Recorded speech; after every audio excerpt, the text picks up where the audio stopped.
Hello, hello, and welcome back to Mindfully Rich Podcast, your weekly mindful look at life and finances with a twist. I'm your host, Richie, and of course, y'all know how I start these episodes off. Got to start by giving y'all all of the thanks. Y'all just don't know how y'all make my heart smile. Some days where I'm sitting here like I have been too busy, and I'm trying to stop using the word busy. I'm trying to use the word occupied. I've been occupied, but it's been occupied in a good way. Y'all, I have done so many speaking engagements over the last week or so. I am living out my dream. So it's like I can't get tired when I'm doing just the thing that I've wanted to do. God has blessed me with so many opportunities. So I'm super excited that I have this platform that y'all come to each and every week just to hear my little old podcast. Thank y'all so much. And also, if you're not following the podcast page, I'm on IG at mindfully_rich_podcast. And let me tell y'all about the IG page. So I started this page about a month ago because the podcast itself, I started back on March 9th. So the podcast IG page I started a month ago, and it's already at 53 followers. Y'all may not think that that's a lot, but that's a lot to me because I wanted to create a whole new page because I wanted to know whoever followed the podcast page really rock with it. Like y'all over there because y'all really listen. And that says a lot because when I started this podcast, I didn't know who was going to listen. So to have 53 of y'all dedicated over there and just to have the listens that I get, y'all, we are doing, oh my goodness. I say we because I'm including y'all in this journey with me. The podcast is doing great. I want it to continue to thrive. So if there are any of the other 20 episodes that resonated with you, make sure that you share it with someone. Say, hey, you may need to listen to this just because I know I can add a twist on a lot of things. I put a lot of life stories in this. Like, y'all, I do this just because I want to help everyone. So I'm hoping that the things that I put out there, you're sharing and, getting a message across to someone else because that's what it's all about. Sharing is caring. So thank y'all so much for listening. Make sure if you're not following the podcast page, I'm on IG at mindfully_rich_podcast. Check that out. And so I know the episode is late. Lots of people have hit me up today and said, excuse me, it's Wednesday. Where's the episode? So I decided that I wasn't going to put the episode out until after I went live on Zeta Baddie's IG page today. Like, I'm so excited that I have had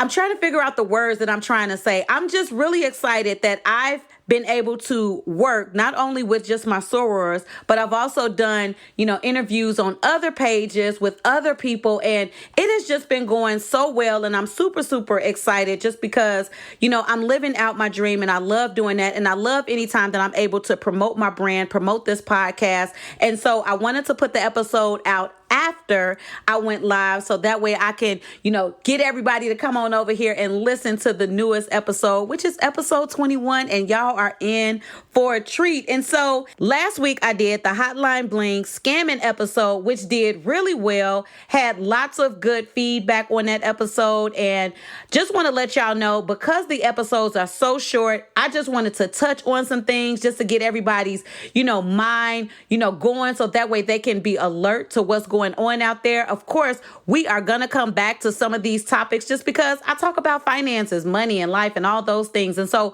we're going to come back to a lot of these where I get a chance to expound. But thank y'all so much for all the love that episode received. And if you haven't listened to it, make sure you go back, go check that out. That's episode 20.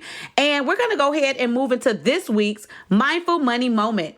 So for those of you that are new, what I normally do for the Mindful Money Moment is take a song title and I'll take that title and use it as our topic point for the discussion that we're going to have on the podcast. And so today, I know Kanye West has been acting a plumb dumb fool all over the internet, y'all. I understand.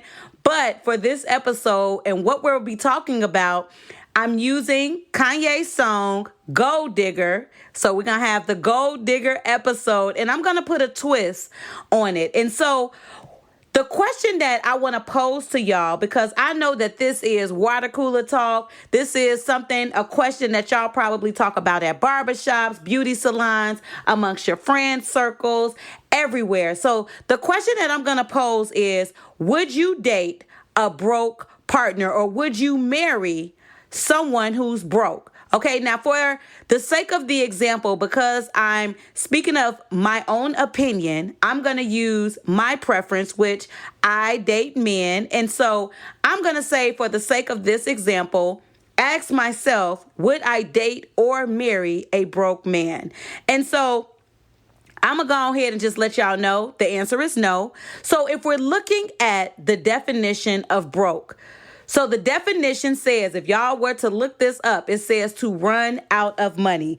And so I'm a logical person. I'm a Capricorn. And so when I'm talking about dating someone, when I'm talking about long term, marrying them, I can't date a broke man. I can't marry a broke man because, first of all, how are we going to sustain?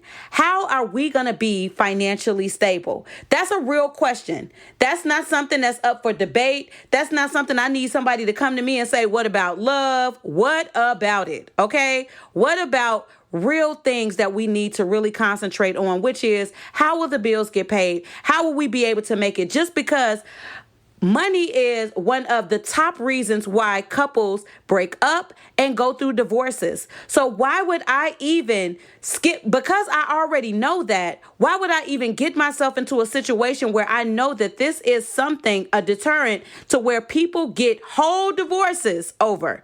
And I'm going to go into a relationship dating someone, especially for me, dating a man or marrying a man who is quote unquote broke. So I want to go ahead and just take it back. So when we're talking about broke, a lot of people will probably ask all those additional questions because they're like, what? You won't date a broke man? You won't marry a broke man? You supposed to have more love and da-da-da-da and all that stuff?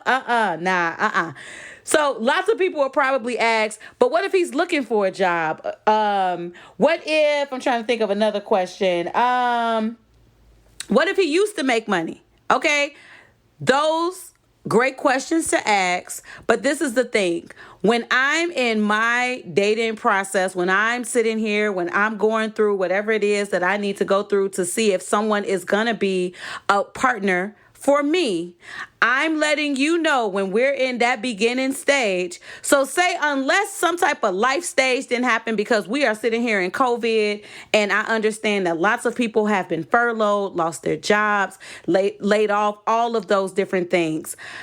If it's not a situation like that, if I'm going into a situation where I just meet somebody and they just chilling, they got the job title of hustler, sad entrepreneur, and all those types of things that don't really make real money, that is not a go for me. That's just my particular preference. And I want to talk to y'all about that. And I want to dig deep into that, just because I know that there are a lot of people who will say, I'll still get with someone that's like that and I'll try to build with them. And so that's you, boo.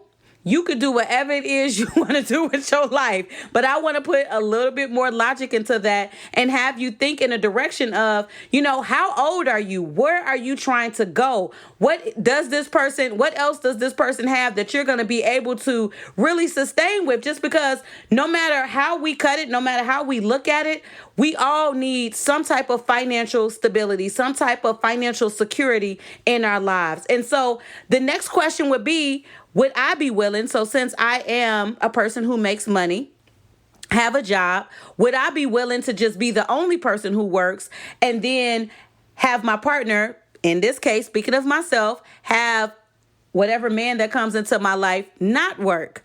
Now, that's another no for me, y'all, only because I believe we both should be working. We both should be bringing in the money, okay? I don't want to be the only one that's tired. That's just me. I'm just saying, I believe in my particular situation, I believe that we both should work hard to get the things that we want to get, because if we trying to go anywhere, we ain't going to be able to make it on just my income. We just not.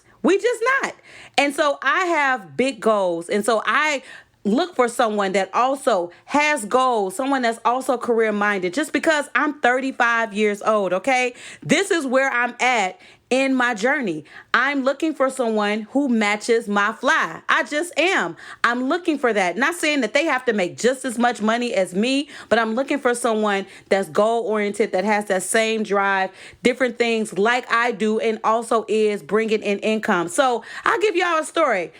When I first got married, for my first marriage, when I got married, I was 18, okay? It's now dissolved. But this is the thing. We were both 18. We weren't in our careers. It was cool that we were trying to build together because guess what? We were 18 years old. We was young and dumb. We didn't understand what life looked like, but we both got jobs. We both started working. We both made very good success out of our lives while we were together. And so that was something we were able to build together to do. But that at the age of 35 that I'm at right now, that's not something that I'm willing to do. Just because I know how hard I have to work to make sure that I maintain a household. I want a man that wants to work just as hard to make sure that he can maintain our household. I don't know if the person, if this person has children, if this person, wants children, if this person, whatever it is that we want, it's all going to require money. And so because I'm talking about financial stability, that is something that is very, very important to me, just because I don't want money to be one thing that we ever have to argue over. And so to ensure that money isn't a thing that we argue over, we just gonna go ahead and eliminate all of the quote unquote broke men right now. That's for me. And that's something that I want y'all to think about, just because I know lots of people who will stay with, their partners or stay with men because they got this one thing. Y'all already know what the one thing is, but this ain't that type of podcast, so we ain't even finna do that, okay?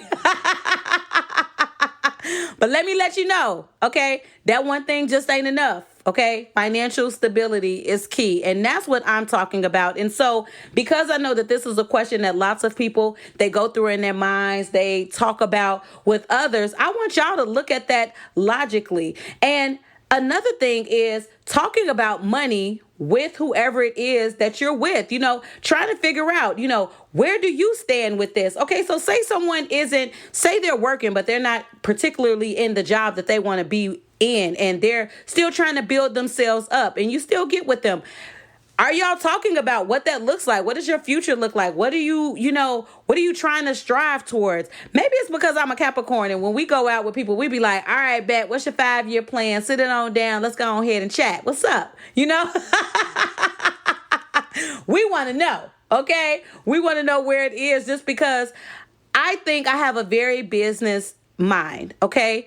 I grew up, I'm not going to say we was broke, but I'm not going to say we were rich. But I like to make sure that I can sustain myself, have some type of security, some type of stability. And so for me, logically, when I'm looking at that question, would I date or marry a broke man? It's going to be a no for me. And so I just wanted to pose that because I thought that this would be something real cute to talk about for everyone out there, because I see this come up so much. And I think sometimes that logic is not in the picture for people. And another thing, I know that women nowadays, we are so educated. We got degrees on top of degrees. The song Racks on Racks on Rack, degrees on degrees on degrees right now. Okay, so lots of women are making all the money. They got their businesses in order. They working jobs. They're doing it all. And so I know that it can be intimidating for men to want to be with a woman who is successful, who maybe makes more than him. But I'm not going to say, and I think I said this already, it's okay if a man makes less than me. I'm okay with that. That's a question that I'm good with that. I can deal with that. We just got to be making something, and we have to be striving towards some type of goal. We have to be, in the ballpark. That's a conversation. That's something for you to contemplate as well, just because, like I did say, women are out here. We are doing it. I'm not even going to shortchange myself. Look, over here riding around and getting it. Okay. And so I know that there are other women out there. And so men, for the guys who are listening to the podcast, don't be ashamed to approach those women, but also don't be afraid if that conversation were to come up. Say she is.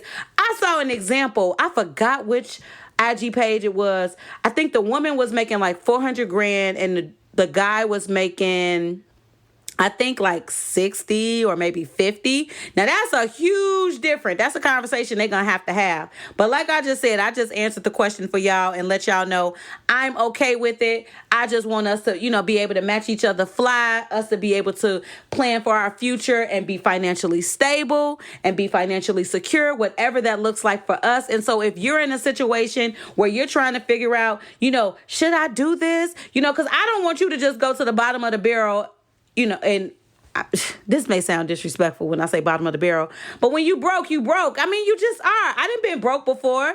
People probably didn't want to mess with me because I was broke, okay? So I just got to go ahead and put it out there. So when you are contemplating if you want to deal with someone that isn't employed, that they don't have finances, and you're looking for a future with them, please make sure you are sitting down and y'all are having the conversations that need to be had, because too many people get in relationships and that's not a conversation that they have. They may not know what that person really does. And then they find out, oh, shoot, this it, or, oh, you don't have this? Y'all need to have those type of conversations. And so, like I said, that's all I wanted to really touch on, is talk about that, because when you get with somebody, you need to really find out, does he work? That's a inside joke with me and my friend circle. So I think that's a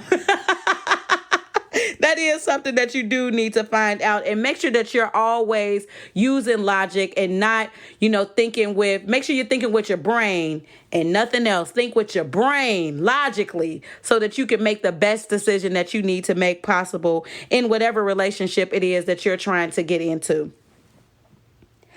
All right, y'all. Well, that's it for that. We're going to go ahead and move into the mindful financial self-care tip of the week. And what I want to tell y'all is, I want y'all to sit down and pull your credit report. Now, the reason why this is self-care for you is because there are so many people that believe if they sit down and pull their credit report, that the screen gonna blow up on site right there, just boom, in your face, soon as you see the score, like, all over you. And it's hilarious to me. And there's so much anxiety that's built up over checking your credit score. And so I said credit score, I mean to check your actual credit report, because too many people put too much weight on the score. You need to check your actual report. And the reason why I believe that this is self-care for you, because you will know where you stand. If you stay ready, you won't have to get ready. So I believe that you should take some time out sometime this week. Get on Credit Karma or even Experian, just because I love Experian. It's not because they follow me. It's just because I love Experian. They have an app. Check them out. Wherever you decide that you want to pull it, even though you should be pulling all three of them, just because all three of them matter. You want to make sure that you know where you stand.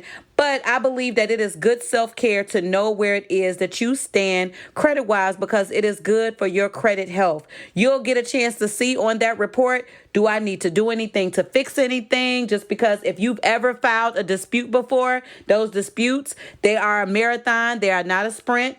You just need to know where you stand. So that way you could just take a woosah. I don't know how people walk around and don't know A, how much money they make coming in, B, how much money they have going out, and C, where they stand on their credit report. I pull my credit so much, y'all, it don't even make no sense. And don't give me the myth of what everybody think, oh, if I pull my credit, it's going to hurt my score. You can pull your credit report 100,000 times a day. It will not touch it, because that is called a soft inquiry. But I do believe it is good self-care to know where it is that you stand. Just do it for yourself, because you never know what it is that you may need next. And you don't want to come up where you need something, you don't know where you stand, and now you in fix mode. Okay? So please, for the self-care tip this week, make sure you sit down, pull your credit report. Where I would advise that you pull, I always like using Credit Karma. Credit Karma has TransUnion and Equifax on there. You're not really looking for the scores. I know it's a different model. It's a Vantage score model. I get that. But pull that just so you can see where you stand. Also pull Experian. They have an app. Go ahead and do it there. I believe that that is the way that you can do it. And that's it, y'all. That's all I got. I ain't got no more. As one of my favorite YouTubers would say, the only thing that I will tell y'all is that Y'all, I shot my shot. Let me tell you what I mean. Okay, so I love The Chi. If y'all not watching The Chi, oh my God, this show is so good. It's just absolutely amazing. They're on season 3, and this season has got to be the best season ever. Lena Waithe, you over there doing that. I don't know what they doing in the writer's room, because they are over there doing that. They got to slap 5 after every single time they get an episode wrote, because, man, the episodes are so good. And so what I did when I shot my shot, I created a post on IG, and of course I had to tag Lena Waithe and The Chi in it, and I said, yo, Lena Waithe, if you looking for a podcast as an after show for The Chi, me and my girl China Lovelace, we here. We ready, okay? Because I don't know if y'all know this, but Insecure, if y'all watch Insecure, they have a podcast that comes on and it recaps the episode after the show. And so I and my friend China Lovelace, we want to do that for The Chi. We want to be the host of the after show podcast for The Chi. So I don't know if y'all know Lena Waithe. I'm all about speaking it into existence. So I love to speak whatever my goals are, the things that I want to do. Let it be so. I am very good at doing that. And so Lena Waithe, or if any of y'all know Lena Waithe, slip her this. Let her know, okay? If you looking for an after show podcast to do the recap, your girl Mindfully Rich and China Lovelace, we would love to host it, okay? That's where we at right now, just because this show is so good. Oh my God, y'all. And it's not even just because I'm from there. It's just so good. But before I go, big shout out to Ezel Moon. He interviewed me on Texas Greek Picnic page last week. It was such a great interview. Y'all got to go check that out. Y'all should check him out. He's doing this thing, interviewing all the people. And it was on, like I said, Texas Greek Picnic page. And shout out to my sorors over at Zeta Baddies IG page. I got a chance to go live today. Everything was cool. We cooking up some stuff over there. It was so great. I appreciate all of the opportunities that have been coming to me, all of the speaking engagements that I've been getting. Y'all continue to listen. If you're not following the podcast page, make sure you follow it at mindfully_rich_podcast. And make sure you share. Write a review, subscribe. If you got a bad review, you can kind of keep that, but I guess I need to know that just in case I need to get better. But just make sure you subscribe. If you feel it in you, make sure you write a review. You can find this podcast everywhere. So please make sure you share. And until next time, when I hit y'all with another one.